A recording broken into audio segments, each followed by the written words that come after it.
L'élection présidentielle malienne se tient ce dimanche 29 juillet 2018. Depuis quelques jours, l'opposition redoute des fraudes en pointant du doigt l'existence d'un fichier parallèle, les votes par procuration et l'accès au centre de dépouillement à tous les observateurs.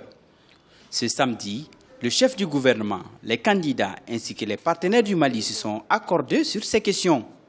Nous nous sommes passés des consensus raisonnables, comme je l'ai dit très souvent, à savoir que nous avons un fichier qui est celui qui a été audité. Il y a un certain nombre de points qui faisaient l'objet de préoccupations et même de contestations sur lesquels, là aussi,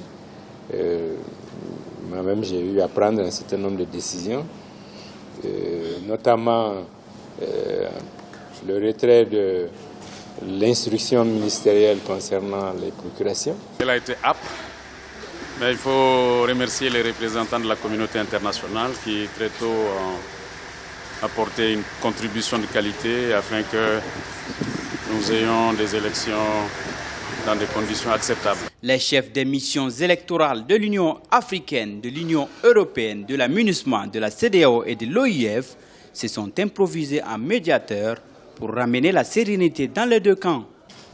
Le consensus est très important et le Premier ministre vient de poser un acte dans ce sens-là. Sous d'autres, on dit que le consensus tient lieu de valeur constitutionnelle. Ça, je l'ai dit, ça c'est au Bénin, ça. Le consensus tient lieu de valeur constitutionnelle. Alors, vous voyez, ça fait avancer. Et enfin, je terminerai en disant que de tout ce que nous avons eu, vraiment la tension a baissé.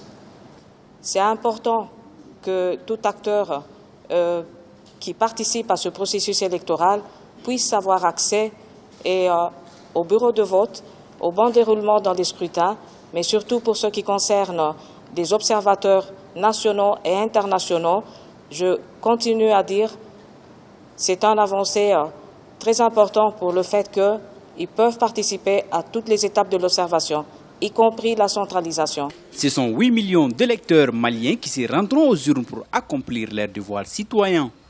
Plus de 20 000 forces de sécurité maliennes, mais aussi de la MINUSMA, veillent à la sécurité de ces scrutins.